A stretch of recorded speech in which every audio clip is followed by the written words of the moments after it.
حديث النور والصدق هو الداعي إلى الحق يجمعه البخاري ويهديه إلى بسم الله الرحمن الرحيم. الحمد لله رب العالمين والعاقبة للمتقين والصلاة والسلام على سيد الأنبياء والمرسلين سيدنا وحبيبنا وحبيب رب العالمين محمد وعلى آله وأصحابه ومن هدى بهديه إلى يوم الدين.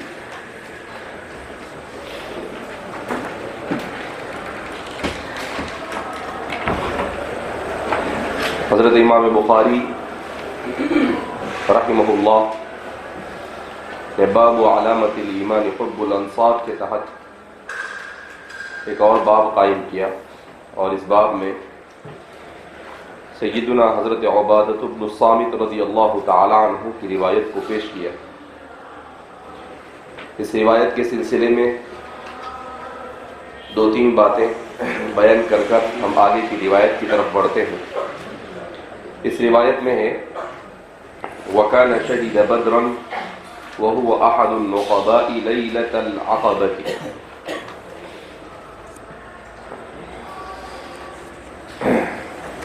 سب سے پہلے کہ یہ عبارت کس کی،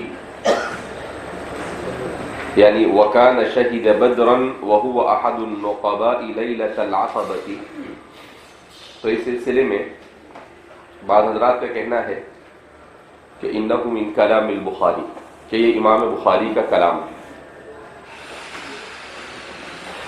بعض حضرات کا کہنا ہے کہ یہ امام بخاری کے شیخ ابو الیمان حکم ابن نافع کا کلام ہے،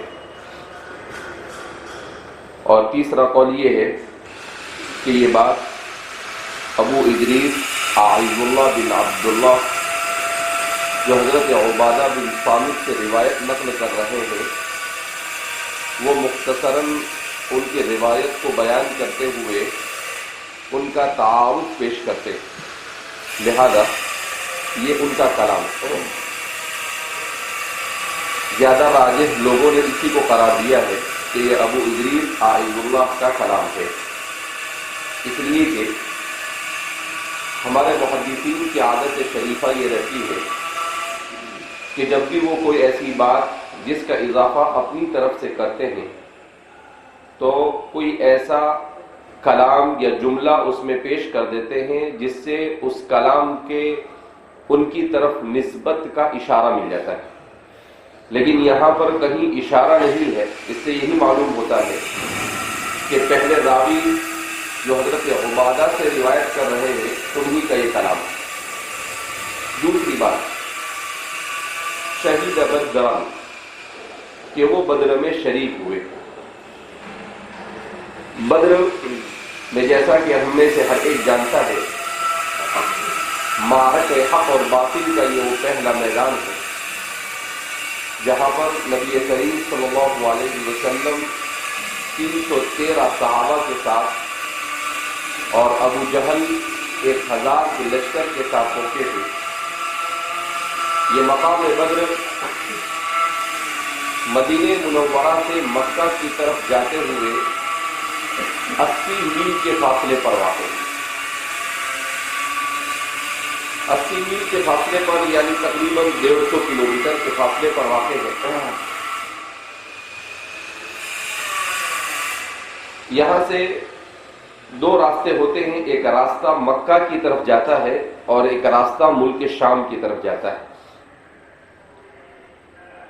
تو نبی کریم صلی اللہ علیہ وسلم عیر قریش کے لیے یہاں پر پہنچے تھے، مگر عیر قریش یہ ہاتھ نہیں لگ سکا، اور ابو سفیان صخر بن حرب کی اپنی ذہانت اور فطانت کی وجہ سے اور تقدیر ایزدی کی وجہ سے وہ کسی طرح سے آپ صلی اللہ علیہ وسلم کے ہاتھ نہیں لگ سکے اور راستہ بدل کر مکہ مکرمہ کی طرف چلے گئے۔ البتہ یہاں پر ابو جہل اور اس کے معاونین کی موت انہیں کھینچ لائی، ابو سفیان صخر بن حرب کو جب ایسا معلوم ہوا کہ کہیں نہ کہیں قریب میں محمد صلی اللہ علیہ وسلم یا ان کے پیروکار ہماری گھاٹ میں بیٹھے ہوئے ہیں، تو اس نے بہت تیزی کے ساتھ ایک تیز رفتار سوار کو مکہ کی طرف بھیج دیا۔ زمانے جاہلیت میں یہ ہوتا تھا کہ جب کوئی آدمی کوئی بری خبر لے کر آتا تھا تو ایک پہاڑی پر چڑھ جاتا تھا اور اپنے کپڑے پھاڑنا شروع کر دیتا۔ اس نے بھی اسی طرح سے کیا، لوگ اس کے ارد گرد جمع ہو گئے تو اس نے کہا کہ ابو سفیان غیر قریش کے ساتھ ملک شام سے ایک کامیاب تجارت کے بعد واپس آ رہے ہیں اور انہیں سامنا ہے محمد عربی صلی اللہ علیہ وسلم کے اصحاب کا کہ وہ کہیں انہیں گھیر نہ لے۔ اس کا پتہ جیسے ہی ابو جہل کو ہوا، جو اصل میں ان کے یہاں پر ابو الحکم سے جانا جاتا تھا، ابن ہشام، ابو جہل ابن ہشام، تو اس نے فوراً کہا کہ تیاری کی جائے اور ہم وہاں پر پہنچیں گے ان سے لڑنے کے لیے۔ ابو سفیان نے کچھ دیر کے بعد سوچا اور سوچنے کے بعد انہوں نے راستہ بدل لیا، اور جو راستہ بدر ہوتے ہوئے مکہ کی طرف جاتا تھا اسے چھوڑ کر سمندر کے کنارے سے ہوتے ہوئے جو راستہ مکہ کی طرف جاتا تھا اس راستے کو پکڑ لیا، اس لیے کہ زمانے جاہلیت میں اگر اس کو زمانے جاہلیت کہا جاتا ہے، مگر ذہانت اور فطانت کے اعتبار سے وہ لوگ ہم سے دسیوں قدم آگے۔ اس سے قبل بھی میں نے آپ کو بتلایا ہے کہ ابو جہل اور ابو سفیان یہ بڑے ذہین انسان ہیں، خاص طور پر ابو سفیان کی ذہانت اور فطانت بے مثال ہے۔ ابو سفیان نے آپ صلی اللہ علیہ وسلم اس علاقے میں پڑاؤ ڈالے ہوئے ہیں، اس کا اندازہ کس سے لگائے؟ تو کہتے ہیں کہ وہ ایک کنویں پر پانی کے لیے گیا تو اس کنویں پر اس نے اونٹ کی مینگنیاں دیکھی۔ جب اونٹ کی مینگنیوں کو دیکھا تو وہ لکڑی لے کر بیٹھ گیا اور اونٹ کی مینگنیوں کو اس نے توڑا، اور توڑنے کے بعد اس میں سے گٹھلی نکالی، اس گٹھلی کو اس نے دھویا، اور دھونے کے بعد اس نے کہا کہ انہو من یثرب، کہ یہ اونٹ جو ہے مدینہ کے ہے، یہ اونٹ کہاں کے ہے؟ مدینہ۔ اس کا مطلب یہ ہے کہ یہاں پر کوئی مدینہ والا آ کر ہے۔ تو وہاں پر عورتیں بیٹھی ہوئی تھی، ان عورتوں سے اس نے پوچھا کہ حل مر من ہنا رکبان، کیا یہاں سے کوئی سوار گزرے؟ تو آپ صلی اللہ علیہ وسلم نے جو جاسوس بھیجے تھے صحابہ، وہ وہاں سے گزرے تھے، انہوں نے اپنے اونٹ کو وہاں پانی پلایا تھا، اور پھر اس کے بعد جب اونٹ کو پانی پلایا تو اس نے قضائے حاجت کی اور پھر وہ چل گئے، اسی سے انہوں نے پکڑ لیا۔ تو ان عورتوں نے کہا ہاں کہ یہاں سے جو سوار گزرے وہ پہلے اس طرف گئے، پھر واپس اس طرف گئے، اور انہوں نے خود پانی پیا اور اپنے اونٹ کو پانی پلا کر واپس گئے۔ وہ اتنا ذہین انسان ابو سفیان کہ جیسے ہی اس نے اس کا اندازہ لگایا وہ سمجھ گئے کہ محمد صلی اللہ علیہ وسلم اس علاقے میں، اس لیے اس نے دو کام کیے۔ ایک کام تو یہ کیا کہ غفاری آدمی کو بھیج دیا مکہ کی طرف، جو بہت تیز گھوڑا سوار تھا، اور مکہ والوں کو خبر دے دی کہ ہم لوگ مصیبت میں ہیں، آپ مدد کے لیے پہنچ جاؤ۔ دوسری طرف اس نے سوچا کہ آخر ان سے کیسے بچا جائے، تو ان کے سامنے دو پلان آئے۔ ایک تو یہ آیا کہ ایک ہے مکہ کا وہ مشہور راستہ جس پر لوگ گھاٹ لگا کر بیٹھ جاتے ہیں اور آسانی کے ساتھ ہم کو پکڑ لیں گے، لہذا جو مشہور راستہ ہے وہاں سے اگر میں گیا تو میں پکڑا جاؤں گا. اور مکہ والے چونکہ مکہ یہاں سے دور ہے، مکہ وہاں سے ابھی تقریباً 100 میل سے زیادہ کے فاصلے پر تھا، بلکہ 150 میل، 125 میل. تو اس کو معلوم تھا کہ ابھی یہاں سے 250-300 کلومیٹر ہے، وہ یہاں پر آئیں گے، وہاں تک تو ہمارا معاملہ نمٹ چکا ہوگا. لہذا اس نے سوچا کیا کرے، تو اس نے کہا کہ ایک اور راستہ ہے جو غیر مشہور ہے، جس کو کوئی جانتا نہیں، لیکن جو مکہ والے عام طور پر تجارت کے لیے ملک شام کا سفر کرتے تھے وہ اس راستے کو جانتے تھے. لہذا وہ سمندر سے ہوتا ہوا وہ راستہ مکہ کی طرف جاتا تھا. تو اس نے کہا کہ یہ راستہ ہمارے لیے مناسب اور سیف ہے، یہاں پر ہم پکڑے جائیں گے نہیں. تو یہ دونوں کام کیے اس نے. ابو سفیان نے اس راستے کو پکڑ لیا، ادھر آپ صلی اللہ علیہ وسلم وہ لوگ ان کا انتظار کرتے رہے، اور پتہ چلا کہ وہ تو پتہ نہیں کہاں غائب ہو گئے، زمین کھا گئی یا آسمان اٹھا گیا، لیکن کچھ نہیں ہوا تھا. یہ اپنے راستہ بدل کر جا چکے تھے، یہ سب مقدرات تھے. تو ابو سفیان کو لانا تھا یہاں، ابو جہل کو یہاں لانا تھا. اس کے لیے اللہ کی طرف سے سارے پلان کیا ہو رہے تھے، بن رہے. اب جب یہ لوگ سیف راستے پر پہنچ گئے، محفوظ راستے پر پہنچ گئے، تو ابو سفیان نے ایک اور سوار کو بھیجا کہ بھئی مکہ والوں سے جا کر ایسا کہہ دو کہ ہم لوگ محفوظ ہیں اور اب ہمارے لیے کوئی خطرہ نہیں، اب ہم خطرے سے باہر ہیں، لہذا اس بنا پر آپ ہماری فکر نہ کریں. وہاں تک کہ ابو جہل اپنی پوری تیاری کر چکا تھا. تو ابو جہل نے اپنے ظاہری تیاری کو دیکھا تو اسے اس پر غرہ ہوا. اس نے کہا میرے پاس اتنا بڑا لشکر ہے، اتنے ہتھیار ہے، اتنے اونٹ ہیں، اتنی سواریاں ہیں، میں کہاں ہارنے والا ہوں. لہذا اس نے کہا ٹھیک ہے، وہ عیر قریش بچ گیا تو بچ گیا، لیکن ہم جا کر لڑیں گے ان کے ساتھ. لوگوں نے اس کو سمجھایا کہ بھائی ہمارا جو مقصد تھا وہ حاصل ہو گیا، لہذا اس بنا پر اب جانے کی ضرورت نہیں. لیکن حضرت واقع ہوئے تھے ضدی، ان کی موت ان کو کھینچ کے لا رہی تھی. تو اس نے کہا نہیں، مجھے تو جانا ہے کسی بھی صورت میں. تو پھر لوگوں کو بھی مجبور کیا اور سب اس کے ساتھ ہو گئے. اب چونکہ ان کا مسلمانوں کے ساتھ آج تک کبھی پالا نہیں پڑا تھا اور مسلمان بظاہر کمزور تھے، تو اس نے ایسا سمجھا کہ جیسے امریکہ نے طالبان کو سمجھا تھا بہت ہلکا، تو اسی انداز میں انہوں نے بہت ہلکا لیا کہ ہم تو ان کو چٹکیوں میں کیا کر دیں گے، اڑا دیں گے. بس اسی زعم میں وہ آئے. جب ان کے آنے کا پتہ چلا تو حضرات صحابہ کرام رضوان اللہ تعالیٰ عنہم اجمعین سے نبی کریم صلی اللہ علیہ وسلم نے مشورہ لیا کہ کیا کرنا چاہیے.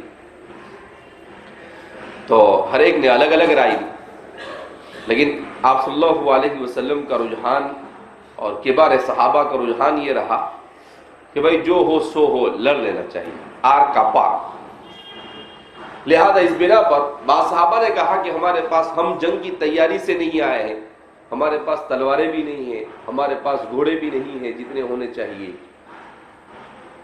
پھر بھی آپ صلی اللہ علیہ وسلم نے کہا اللہ کی طرف سے آپ کو اسی پر شرح صدر ہوا کہ ان سے لڑ دیا جائے. کیوں؟ اس لیے کہ وقت اتنا تنگ تھا کہ اب مدینہ سے کمک بھی نہیں پہنچ سکتی تھی، مدینہ سے دوسرے لوگوں کو بلایا بھی جا سکتا تھا نہیں، کیونکہ وہ لوگ بڑی تیزی کے ساتھ آئے، ابو جہل وغیرہ اپنی موت کی طرف.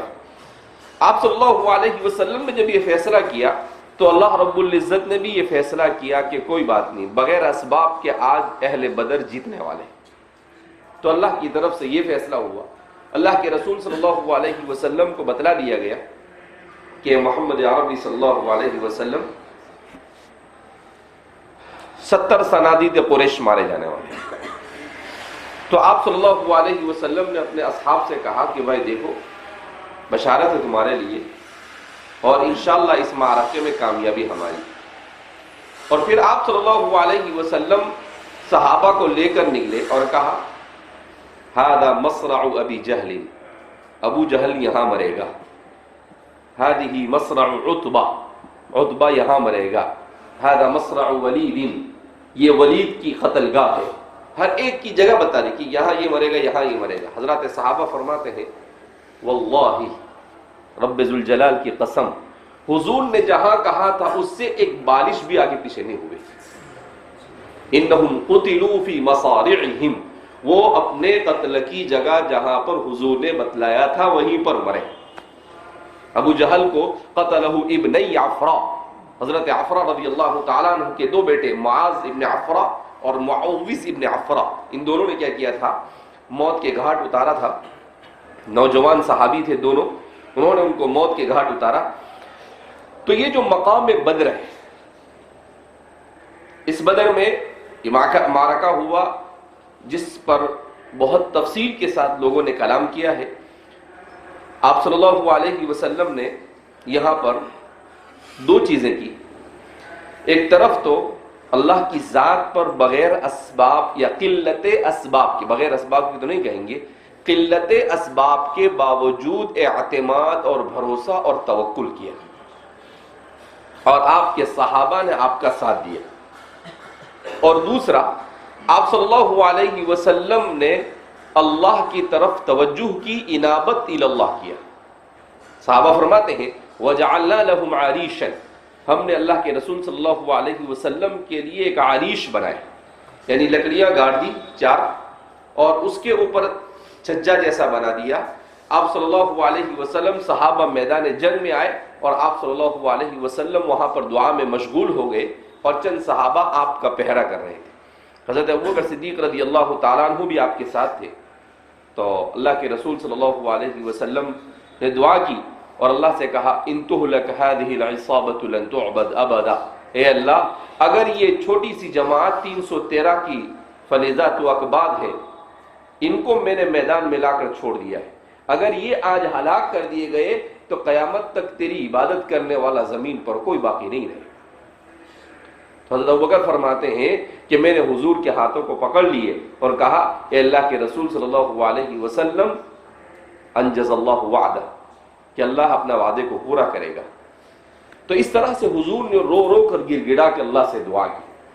تو قلت اسباب کے باوجود ایمان مضبوط ہو اور اللہ کی طرف انابت ہو تو کامیابی مسلمانوں کا مقدر ہوا کرتی ہے. یہ عصر حاضر کے مسلمانوں کے لیے سب سے اہم سبق ہے واقعہ بدر سے. واقعہ بدر کو بدر کیوں کہا جاتا ہے؟ اصل مجھے وہی بتلانا تھا لیکن بات نکل گئی. واقعہ بدر اصل میں مقام بدر پر واقع ہوا. مقام بدر کیا ہے؟ میں مقام بدر کو دیکھ کر آیا ہوں، 2-3 بار گیا وہاں پر، خاص طور پر معرکہ حق و باطل کہ اس اہم ترین تاریخی مقام کو دیکھنے ہی کے لیے گیا. مقام بدر جیسا کہ کہا مدینہ منورہ سے 80 میل کے فاصلے پر ہے، اور مدینہ سے اگر آپ بدر کی طرف آتے ہو تو انتہائی دشوار راستہ، اور بدر سے مکہ جاتے ہو تو انتہائی آسان راستہ. یعنی اگر آپ کو مدینہ سے بدر آنا ہے تو تقریباً 300-400 پہاڑیوں کو عبور کر کر، کتنی؟ پورا پہاڑی راستہ ہے. صحابہ اسے عبور کرتے کرتے آئے، عبور کرتے کرتے گئے، اسی لیے ان کا مقام اور مرتبہ اتنا عظیم اور بلند ہے. اور پھر اس کے بعد جب بدر سے ایسا لگتا ہے جیسے اللہ نے جب زمین کو بنایا اسی وقت اس معرکے کے لیے اس کو بنایا. اور پھر جب بدر سے آپ نکل کر مکہ کی طرف جاؤ تو پورا ریگستان، کوئی پہاڑی نہیں، ایک پہاڑی بھی نہیں. تو یہ مقام بدر کو وجہ تسمیہ کیا ہے؟ تو اس سلسلے میں 2 باتیں بیان کی جاتی ہے. بعض حضرات کہتے ہیں کہ یہاں پر کلیب بدر ہے، اور بعض کہتے ہیں یہاں پر بئر بدر ہے. اگر کلیب بدر کے ساتھ اس کا استعمال ہوتا ہے تو اسے مذکر استعمال کیا جاتا ہے، اور بئر بدرین کہتے ہیں تو اس موقع پر اس کا استعمال مؤنث ہوتا ہے. اس کو بدر کیوں کہا گیا؟ تو فرماتے ہیں کہ اصل میں یہاں پر ایک کنواں تھا، اور بعض سیرت نگاروں کا کہنا ہے کہ ایک قریہ تھا، ایک بستی تھی مقام بدر، تو اسی مناسبت سے اسے بدر کہا جاتا ہے. لیکن صحیح بات یہ ہے جس کو شعبی بیان کرتے ہیں کہ اصل میں یہاں پر ایک کنواں تھا جسے ملک شام کی طرف جانے والوں کی سہولت کی خاطر بدر بن قریش بن حارث بن یخلد نے کھودا تھا. تو اسی بدر بن قریش بن حارث بن یخلد کی طرف نسبت کرتے ہوئے اس علاقے کا نام بدر ہو گیا, اور پھر اسی کنویں کی مناسبت سے وہاں پر لوگ بھی آباد ہو گئے. اس وقت تو ایک چھوٹا سا شہر ہے وہاں پر مدینۃ البدر کے نام سے. بعض حضرات کا کہنا ہے کہ اس شخص کا تعلق بنو نجار سے تھا, یعنی مدینہ کے لوگوں میں سے تھا. مدینہ کا قبیلہ تھا یہ, قبیلے بنو نجار. اور بعض کا کہنا ہے کہ قبیلے جرہم سے, قبیلے جہم سے اس کا تعلق تھا. بعض نے جہم الجہیمی, بدر الجہیمی اس کو کہا جاتا ہے, کہا جہیم سے اس کا تعلق تھا. اس مناسبت سے اس مقام کو مقام بدر کہا جاتا ہے. وَكَانَ شَهِيدَ بَدْرًا. اس کے بعد فرماتے ہیں وَهُوَ أَحَدُ النُّقَبَاءِ لَيْلَةَ الْعَقَبَةِ. النقبہ یہ نقیب کی جمع ہے, عریف القوم کو کہا جاتا ہے, یعنی قوم کے سردار کو کہا جاتا ہے. عربی زبان میں اس کے لیے مختلف الفاظ استعمال کیے جاتے ہیں. خاص طور پر نقیب اسے کہا جاتا ہے جو اپنی قوم کی پورے طور پر خبر گیری کرنے والا اور ان کی فکر کرنے والا, صرف نام کا امیر نہ ہو. اس لیے کہ نقبہ کے معنی تو آتے ہیں دیوار میں سوراخ کرنا اور چھید کرنا, لیکن اس کو نقیب اس لیے کہتے ہیں کہ وہ پوری گہرائی کے ساتھ اپنی قوم کی خبر رکھتا ہو, ان کی پوشیدہ اور ان کی ظاہری ہر چیز کا اسے علم ہو اور وہ رکھتا ہو, ایسے کو نقیب کہا جاتا ہے. تو اسی مناسبت سے ان لوگوں کو بھی نبی کریم صلی اللہ علیہ وسلم نے نقبہ کا لقب دیا تاکہ وہ اپنی قوم کی پوری خبر رکھے. لیلۃ العقبہ, عقبہ کس کو کہتے ہیں؟ تو فرماتے ہیں کہ عقبہ کے معنی پیچھے ہونا. العقاب سزا کو بھی کہتے ہیں, اس لیے کہ جرم کے بعد سزا ہوتی ہے, اسی لیے اس کو عقاب کہا جاتا ہے. تو گھاٹی کے پیچھے کی جگہ کو کہا جاتا ہے العقبہ. آپ صلی اللہ علیہ وسلم نے اہل مدینہ سے مینا جاتے ہوئے راستے میں ایک گھاٹی ہے, ایک وادی ہے, اس کے پیچھے چھپ کر ملاقات کی. اس وجہ سے اسے عقبہ کہا جاتا ہے, بیعۃ العقبہ. ابھی کھدائی کے دوران وہاں سے ایک مسجد نکلی تو طرح کی باتیں لوگ کرتے تھے, لیکن وہ پتہ چلا کہ حقیقت یہ ہے کہ خلفائے مسلمین نے جو اسلام کے تاریخی مقامات تھے ان تاریخی مقامات پر مسجدیں بنائی. تو یہاں پر حضور نے حضرات انصار سے بیعت لی تھی, اس مقام پر انہوں نے مسجد عقبہ تعمیر کی. مسجد عقبہ تعمیر, وہی مسجد عقبہ ابھی کھدائی کے دوران نکلی ہے 2-3 سال پہلے. تو لیلۃ العقبہ. اب جیسا کہ میں نے کہا کہ حضرت عبادہ بن صامت اگر بیان کر رہے ہیں تو یہ عقبہ ثانیہ یا ثالثہ, اس لیے کہ حضور نے جو نقبہ بنائے وہ اولا میں بھی بنائے اور ثانیہ میں بھی بنائے, لیکن صحیح یہ ہے کہ حضور نے ثانیہ میں بنائے. 12 لوگوں کو نقیب بنائے, 3 خزرج کے اور 9 اوس کے. تو لیلۃ العقبہ وہی مراد ہے یہاں پر. اس کے بعد اب ایک بات یہاں پر آخری بات یہ رہ جاتی ہے کہ ان رسول اللہ صلی اللہ علیہ وسلم قال وحوله عصابة من اصحابه بایعونی علی الا تشرکوا. بایعونی, بایع یبایع مبایعتن باب مفاعلت سے.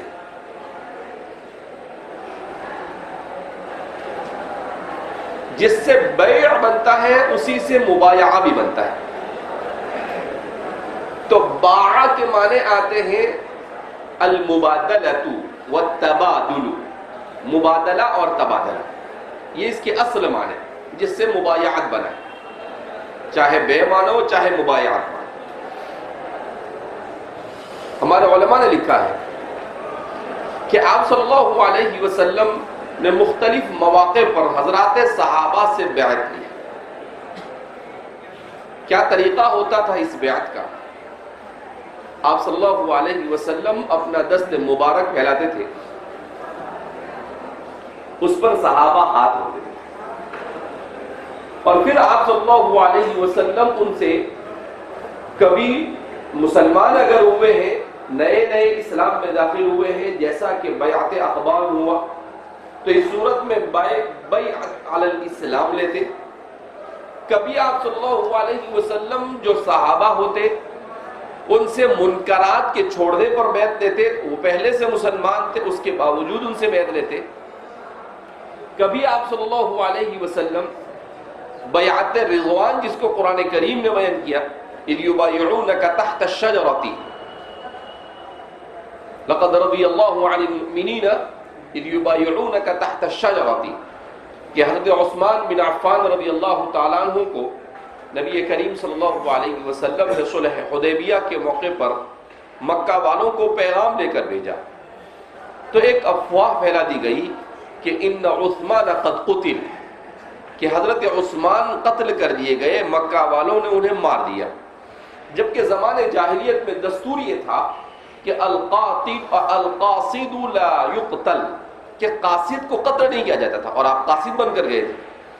تو آپ صلی اللہ علیہ وسلم کو جب یہ پتا چلا کہ عثمان کو شہید کر دیا گیا، تو آپ صلی اللہ علیہ وسلم کو بڑی تشویش ہوئی، اور آپ صلی اللہ علیہ وسلم نے تحقیق کی، لیکن تحقیق سے یہی پتا چلا کہ ایسا ہی کچھ ہوا ہے.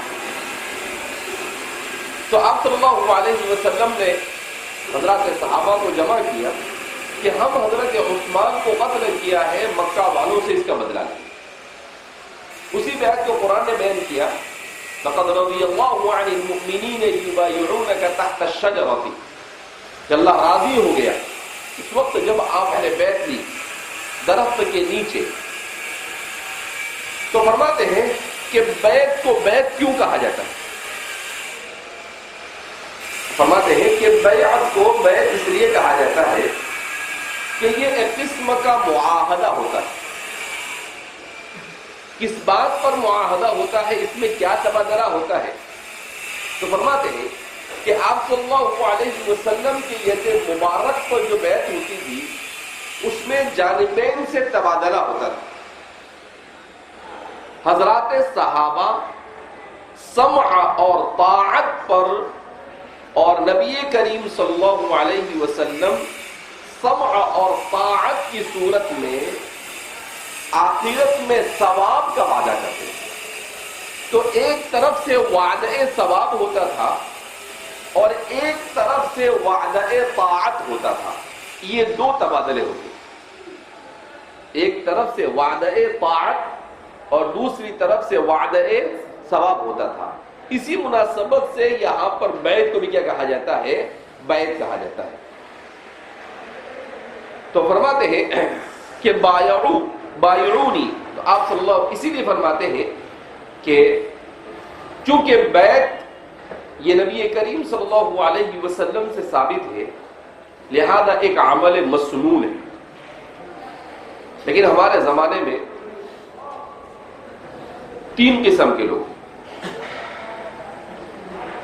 ایک تو ہمارے غیر مقلدین کرم فرما ہے، تو یہ کہتے ہیں کہ البیعۃ بدعۃ، اس لیے کہ ان کو تو سوائے بدعت اور شرک کے کچھ نظر ہی نہیں آتا ہے. آئینک لگا لیا ہے، وہ کالا چشمہ پہنو تو کیسا دکھتا ہے سب، اور لال پہنو تو انہوں نے ایسا چشمہ پہنا ہے جہاں پر ایک طرف سے بدعت نظر آتی ہے اور دوسری طرف سے شرک نظر آتا ہے، لہذا کسی بھی چیز کو اٹھا کر شرک اور بدعت کہنا شروع کر دیں۔ ارے بھیا ایسا ہی دیکھنے جاوے تو پھر تو موبائل کا استعمال بھی بدعت ہو جائے گا، گاڑی کا استعمال بھی بدعت ہو جائے گا۔ وہ سب بدعت نہیں ہوتا، اپنے کام کا بدعت نہیں، دوسرے کے لیے اگر کچھ ہے تو وہ بدعت۔ تو ان کے یہاں پر تو یہ بدعت ہے، کہا اس کا کوئی ثبوت نہیں، جبکہ قرآن سے اس کا ثبوت ہے۔ آپ صلی اللہ علیہ وسلم کی جس بیعت کا قرآن نے ذکر کیا، لقد رضی اللہ عن المؤمنین اذ یبایعونک تحت الشجرۃ، اشارۃ النسب نہیں، اقتضاء النسب نہیں، دلالت النسب نہیں، عبارت النسب کیا ہے؟ ما سیق الکلام لاجلہ۔ لیکن ظاہر سی بات ہے آدمی کو جب نہیں ماننا ہوتا ہے تو اس کا کوئی علاج نہیں دنیا میں، جہاں انسان حد درمی پر اتر آئے۔ تو بیعت ان کے یہاں پر تو بدعت ہے۔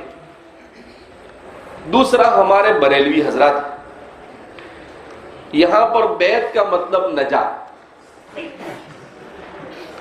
بیعت کا مطلب نجات، افراط اور تفریط کے شکار ہے دونوں، ایک کے یہاں افراط اور دوسرے کے یہاں پر۔ تو یہ بیعت کسی کو بھی بابا بنا کے اس کے ہاتھ پہ بیعت لے جاتے ہیں، اور بیعت ہونے کے بعد ایسا سمجھتے ہیں کہ جنت خرید لیا، اب کچھ بھی کرو کوئی فرق پڑتا نہیں۔ اور تیسرا ہے ہمارے اشاعرہ، ماتریدیہ، اہل سنت والجماعت، علماء دیوبند وغیرہ، ہمارے یہاں پر کہ بیعت ہوتی ہے سمع اور طاعت پر، اعمال صالحہ پر۔ بیعت جو آدمی بیعت لیتا ہے اس کا مکمل متبع شریعت ہونا ضروری ہے، سب سے پہلی شرط ہمارے بیعت لینے والے کا مکمل طور پر متبع شریعت ہونا ضروری ہے۔ داڑھی کتروں، ٹی شرٹ پہنوں اور غیر شرعی طریقے سے ظاہری زندگی گزارنے والا، اس کو بیعت کا کوئی حق نہیں۔ جب خود ہی طاعت پر نہیں ہے تو دوسرے کی کیا طاعت پہ بیعت لے گا؟ لہذا ہمارے یہاں پر بنیادی اور اہم شرط یہ کہ وہ خود مکمل متبع سنت ہونا چاہیے، اسے خود اس بات کا احساس ہونا چاہیے کہ میں جن لوگوں سے بیعت لے رہا ہوں ان امور پر لے رہا ہوں جو امور شرعیہ، امور بدعیہ نہیں، گناہوں میں سے نہیں۔ تو یہ بھی ضروری ہے ہمارے یہاں پر کہ امور شرعیہ پر بیعت ہوتی ہے، امور غیر شرعیہ پر بیعت نہیں۔ اور جو بیعت کرے، اس پر تو مستقل کتابیں لکھی ہمارے علماء نے۔ حضرت تھانوی رحمۃ اللہ علیہ کی کتاب ہے التکشف عن مہمات التصوف، ہمارے طلباء کو ضرور پڑھنی چاہیے، لیکن فرصت نہیں ہے نا، بزی، ویری بزی لائف۔ کس میں؟ فی اللہو واللعب۔ تو اس میں حضرت نے یہ ساری چیزیں بیان کی، اس کے علاوہ بھی بہت سارے لوگوں نے اردو میں اور آسان انداز میں۔ تو اس وقت ہمارے مدارس میں پڑھنے والے فضلاء جدید کے لیے یہ بہت ضروری ہے کہ وہ اپنے آپ کو تصوف کے ساتھ منسلک کریں، ورنہ فتنوں کے اس دور میں خود بھی بہہ جائیں گے اور ہم تو ڈوبے تمہیں بھی لے ڈوبیں گے، دوسروں کو بھی ساتھ میں بہا لیں گے۔ خیر الخیار خیار العلماء وشر الشرار شرار العلماء۔ اسی لیے حکیم اختر صاحب نے ایک عجیب بات لکھی ہے، کہا کہ کثرت عبادت سے بھی انسان ضلالت سے نہیں بچ سکتا جب تک کہ صحبت صالح حاصل نہ ہو. اور پھر عجیب مثال دی حکیم اختر صاحب نے. کہا کہ قاتل علی ابن ملجم، کہا قاتل علی ابن ملجم جو ہے یہ کون تھا؟ خارجی تھا. کان من الخوارج. اور خوارج بڑے عبادت گزار ہوتے تھے. وہ فرماتے ہیں کہ وہ قرآن کریم کا بہترین قاری تھا. ملجم ابن ملجم، اسے حضرات صحابہ حضرت علی کے شہادت کے بعد جب اسے سزا دینے کی باری آئی تو فرماتے ہیں کان کثیر ذکر اللہ، وہ ذکر اللہ کا بڑا عادی تھا. تو بعض نے کہا کہ یہ بڑ بہت کرتا ہے، چین سے بیٹھتا نہیں. یعنی حضرت علی کو قتل کرنے کے بعد اسے وہ بہت نیکی کا عمل سمجھ رہا تھا. تو کہا کہ ایک کام کرو، اس کی زبان اڑا دو. تو اس نے کیا کہا معلوم؟ کہ مجھے مار دو مگر میری زبان مت کاٹو، اس لیے کہ میں ذکر اللہ کے بغیر رہ نہیں سکتا. تو فرماتے ہیں کہ دیکھو کثرت عبادت میں تو تھا مگر حضرت کو صحبت خوارج کی ملی. صحبت کس کی ملی؟ تو اسی صحبت نے اسے ایک شریعت کے اتنا خلاف عمل کہ شریعت بغیر قصور کے ناحق کسی کے قتل کرنے کو کعبۃ اللہ کے ڈھا دینے کے برابر قرار دیتا ہے کہ کسی مسلمان کو ناحق قتل کرنا ایسا ہی جرم ہے جیسا کہ کعبۃ اللہ کو توڑ دینا. اتنے بڑے جرم کو بھی کیا سمجھ رہا ہے؟ وہ ثواب سمجھ رہا ہے. اور الیاذ باللہ ایسا کہتا ہے کہ میں نے فتنہ ختم کر دیا. تو اس سے کیا معلوم ہوا کہ صحبت انسان کے لیے کیا ہے؟ بہت زیادہ ضروری ہے. اس لیے ہمارے جوشیلے نئے فضلاء کو غیر مقلدین کے اس پروپیگنڈے میں نہیں آنا چاہیے. ہمارے جوشیلے نوجوان فضلاء جو ہوتے ہیں کبھی کبھی بدعتی بن جاتے ہیں. بہت سارے ہمارے دارالعلوموں میں پڑھے ہوئے، دیوبند سے پڑھے ہوئے، ندوہ سے پڑھے ہوئے، ہمارے مدرسوں میں پڑھے ہوئے، یہ کبھی بدعت کے داعی بن جاتے ہیں، کبھی مودودیت کے ساتھ جڑ جاتے ہیں، کبھی غیر مقلدین کے ساتھ جڑ جاتے ہیں. اس کی وجہ کیا؟ اس لیے کہ علم تو حاصل کیا، اتنے سال مدرسوں میں پڑھے مگر کسی کی صحبت حاصل نہیں. کسی کی صحبت جب صحبت نہیں حاصل ہوتی ہے تو انسان اسی طرح سے کیا ہو جاتا ہے. میں نے بیعت کا ایک بڑا فائدہ دیکھا جو میری سمجھ میں آیا. بیعت ہونے کے بعد میں حضرت مولانا یونس صاحب جونپوری نور اللہ مرقدہ کے ہاتھ پر بیعت ہوا تھا. مشکات پنجم جس سال میرا پورا ہوا اس سال مکہ مکرمہ. تو اس سے مجھے ایک فائدہ یہ سمجھ میں آیا کہ آدمی بیعت ہو جاتا ہے اور اپنے احوال کو اپنے شیخ سے بتاتا رہتا ہے، اور اگر اس میں کوتاہی بھی ہو لیکن صرف آدمی کسی اچھے آدمی کے ہاتھ پر بیعت ہو جاوے، حضرت شیخ جیسے لوگوں کے ہاتھ پر، تو اس کا سب سے بڑا فائدہ جو مجھے نظر آیا وہ یہ کہ آدمی کو گمراہ کی گمراہی پڑھنے لکھنے اور سننے میں فوراً سمجھ میں آ جاتی. بات سمجھ میں آ رہی؟ یعنی اگر کوئی آدمی کتاب و سنت سے ہٹ کر کوئی بات کر رہا ہے جو اعتدال سے ہٹی ہوئی ہے، آپ کسی تحریر میں پڑھیں گے آپ کو فوراً اس کا اندازہ ہو جائے گا کہ ان هذا الرجل قد ضل واضل، کہ یہ آدمی گمراہ ہوا اور دوسرے کو بھی گمراہ کرے گا. سنے گا تب بھی آدمی فوراً پکڑ لے گا. یہ سب سے بڑا فائدہ جو مجھ حقیر فقیر کو سمجھ میں آیا کہ یہ واقعتاً اس کا بہت بڑا فائدہ ہے. میں بھی پڑھنے کے زمانے میں بیعت کو نہیں مانتا تھا، سیدھی سی بات بولوں، اس لیے کہ آدمی تھوڑا بہت کچھ آ جاتا تو زیادہ شانہ سمجھنے لگتا ہے نا اپنے آپ کو. لیکن جب پڑھا، تصوف کی کتابیں پڑھی، بزرگوں کی صحبت میں رہا اور سنا، اور پھر اس کے بعد جب بیعت کی تو سمجھ میں آیا کہ یہ ایک اہم ترین بنیادی ضرورت ہے ہماری جس سے ہم تغافل برتتے ہیں. سمجھ میں آئی بات؟ اس لیے آدمی کو تھوڑا بہت کچھ آ جاوے تو اپنے آپ کو شانہ نہیں سمجھنے لگے. من فہم نفسہ شانہ فقد خانہ، جس نے اپنے آپ کو شانہ سمجھ لیا وہ خانہ ہو گیا. یعنی دین کے سلسلے میں خیانت میں مبتلا ہو گیا. ایک اردو والا شانہ اور دوسرا عربی والا خانہ. باہر اللہ حفاظت فرمائے.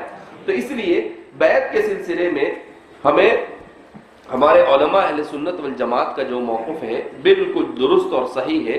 اس میں ذرہ برابر بھی کسی قسم کا تأمل کرنے کی چنداں ضرورت نہیں ہے.